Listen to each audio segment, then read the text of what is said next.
Welcome, welcome, welcome. Welcome to the Ray and Everything show where we talk about Ray and everything. I haven't been doing any serious reviews. I'll be doing some serious reviews very soon. I'll probably do my first review on those Nick Cannon headphones versus the Beats headphones. Um, I'll do that review coming soon. So far, it looks like the Nick Cannon headphones are winning because they're a quarter of the price and their functionality is great. So far, so good with those. But I'll talk about that. But today, I wanted to talk about what I call the subject of this entry, the fight. Now, everybody in the world, I don't care who you are dealing with a battle. Whether it's a battle within yourself, whether it's in a battle within your environment, or whether it's in a battle just with people around you. And these battles are one and the same. Every one of them are one and the same. They're one and the same. The battle with yourself, the battle with people around you, and the battle with the environment. We're humans, and we're a reflection of the planet. So we're sick. You know the planet is sick, and we're sick. There's places all around the world right now. As of date, it's been logged that 85,000 children have been starved to death in Yemen. 85,000 babies. Like, this is a sick world when you hear 85,000 babies have been starved to death because of war. So, this is a sick world. Men are willing to do some very sick things for whatever monetary profit that they think they're going to get. It seems to be just appalling and amazing all at the same time. The fight spiritually, with your inner soul, you're trying to get your life better, and that you can't do this certain thing, you have to cut this certain thing out. You come to a realization, you're like, well, I have to cut this certain thing out because I'm in a battle against it, or my life won't get better without it. And usually when you come to that realization, you start to look at the people around you as well. So that becomes the fight with the people around you. So it's basically the fight with the environment, right? Because you start wanting to change your environment. And the stronger and wiser and luckier people are able to change their environment. The unwise people, I'm not even going to say unwise, some unwise, some just unlucky, can't change their environment. I remember being a kid, and I remember the song Biggie Unbelievable on the radio. And people used to record the song from the radio then, back in those days. And my cousin kept playing it back to back to back, kept playing it. And it was under my skin. But everybody in the house was like, yeah, play it again. And I remember wanting to go to sleep and not having no control over that environment. Jail is a place where you don't have control over your environment. And that's the reason why they put you there, because you're in due time in a place where you don't have any control over the environment. And one of the luckiest things you can have, or you can do, is have control over your environment. If you're in your own vehicle, you can make it the temperature you want it. If you're in your own home, you can bring it to the temperature that you want it. And so that's a big, we work tremendously hard, very, very hard, to have control over our environments. We work really hard to do that. And I'll continue to work hard to do that because I always want to have control over my environment. But I understand that that's a God-given thing. That's something that comes from the Lord, and you have to be appreciative of it. Now, with that being said, uh, let's talk about, when sometimes when you just have to sacrifice and not have control over your environment. That is a sacrifice.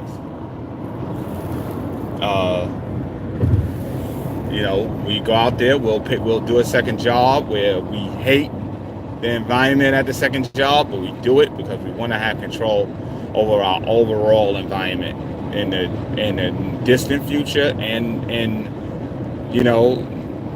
further out there, the future. So, but what I wanted to talk about, I want to kind of get into the fight.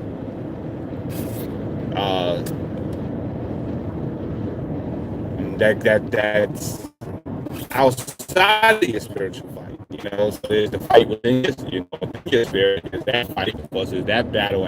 You're brawling with your spirit, man. Whether you're a man or a woman, you're brawling with this addiction or whatever have you that is bringing vexation to your spirit.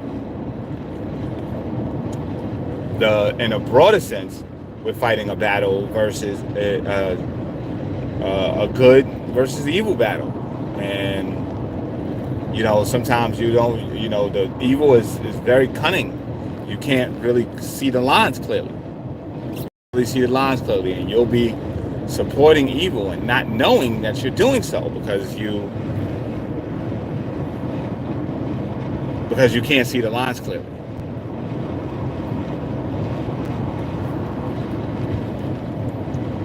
And when that happens, in my opinion, you just have to get as much knowledge as you can and try to figure out, where's the right way to go. I'm putting these entries in because I want my daughter to hear these things when she gets older. I want her to hear a younger me. And I also want people to pick it up, to hear it and listen to it and, give feedback. I may not make sense. I may make a lot of sense to some people.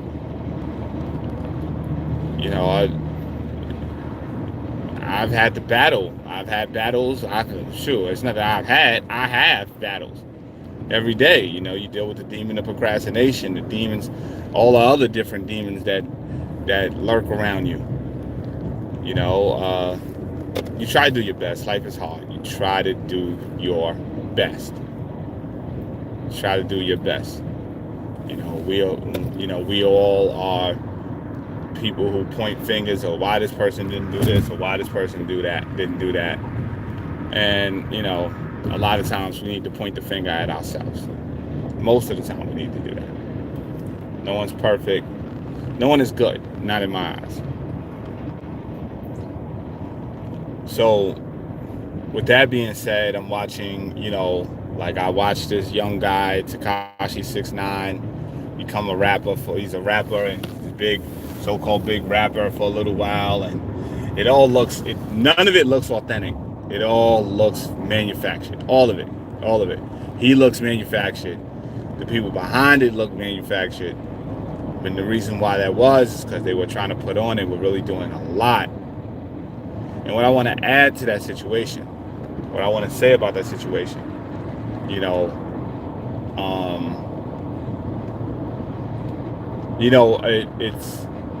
it's bad because he's a victim, but he's a victim of his own doing. I get what he was trying to do because nobody wants to be poor. Nobody wants to be broke. Nobody wants to be broke and poor and serving other people. Nobody wants to have to do that. Nobody wants to have to do that. So I get why he was doing it, why he was moving like that. But at the same time, what about the victims? Our community, which is like the black community, well, and mainly the hip-hop community, because it's not really just the black community, because I wouldn't say the gospel community deals with this. But what of the victims? I guess the gospel communities may deal with it too. But what about the victims? You know, when we say, oh, free this person, what about the person they victimized? What about that? Yeah, it's just messed up. They victimized this person, just messed up. It's just messed up. You know, you'll have a rapper talking about he'll shoot this person and shoot that person, and oh yeah, this person got killed, and they like, oh, free that person, free him. Well, what about the victims? Do we think about the victims at all? Do we say, yo, this person did this, and you know, until they make atonement with the victim.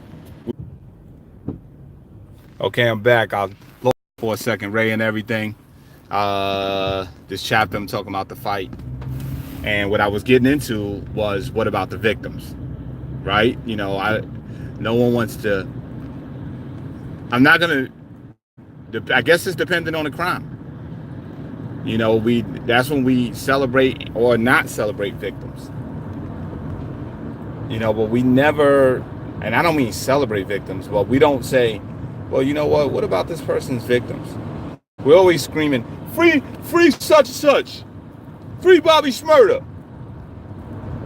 But if you look at the court records and documents, they were violently assaulting people, and people were getting killed, all in the name of this gang. What about them victims? What about them people that were getting hurt? Are we rest in peace into them people that were getting hurt? What about the victims? We have no remorse for victims. We don't bring them on any platforms. We bring no victims on no platforms. You better, the way our culture is celebrated, you better not bring a victim on a platform. The only time we bring a victim on a platform is if the police kills them. And we got to start doing it. We got to start saying, you know what? We're not going to celebrate the criminals. We're going to celebrate the victims. I seen Ebro took a stand. He took a stand. He's like, yo, I'm not putting that dude on this platform. I'm not giving him a platform to corrupt our kids again. You know, because I was young and in the 90s, and Mobb Deep was very impressionable to me. Wu-Tang Clan was very impressionable to me. Biggie Smalls, very impressionable. Snoop Dogg was very impressionable. We wanted to be like these people. And I've come to realize as I gotten older that these people are not really that much older than I am. And a lot of them are dummies. A lot of them we shouldn't be listening to at all. At all. At all. And so we should not want for our kids to be victimized the same way. We shouldn't want it. We should not allow it. We should be like, yo, and no. So for the Breakfast Club to put Tekashi on like that and say, oh, his music, it was destructive. It was destructive. And you can say, oh, well, yeah, he was just faking to make some money. You can say that, fine. But honestly, what he was doing, he was going to victimize our kids. Because it's our kids at the end of the day that for acting this way.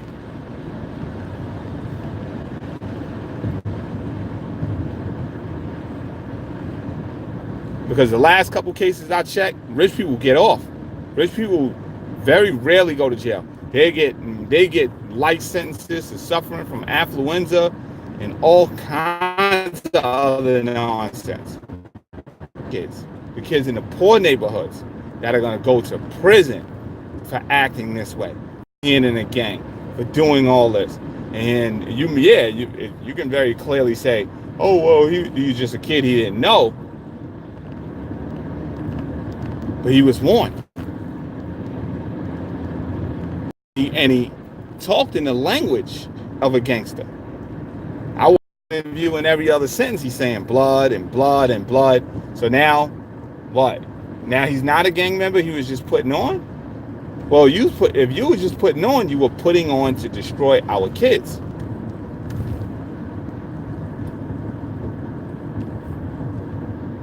You were trying to make it cool to be a gang member.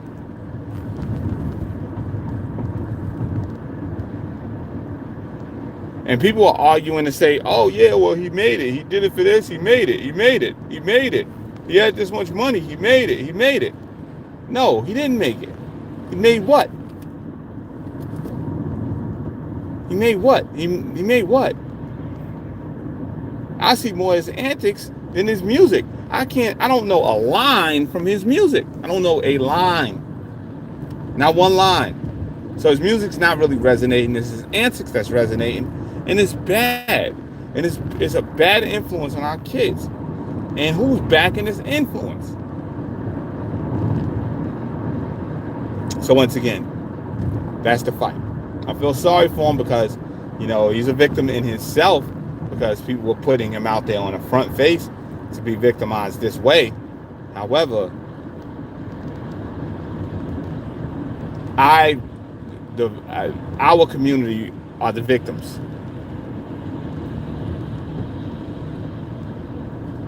And to talk about that, because I hear a lot of videos, people talking about, oh, you might get out.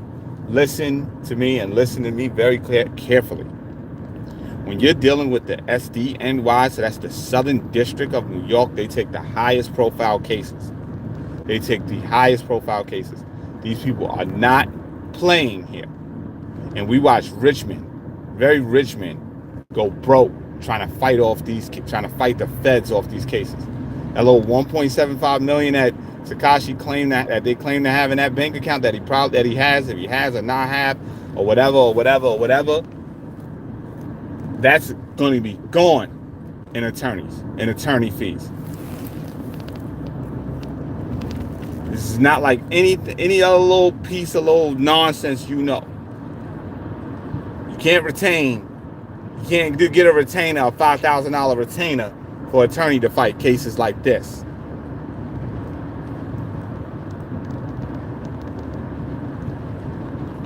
So he's going to cop out.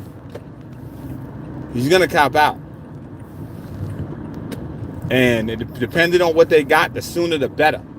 Because he's going to deplete every dollar he has trying to fight this.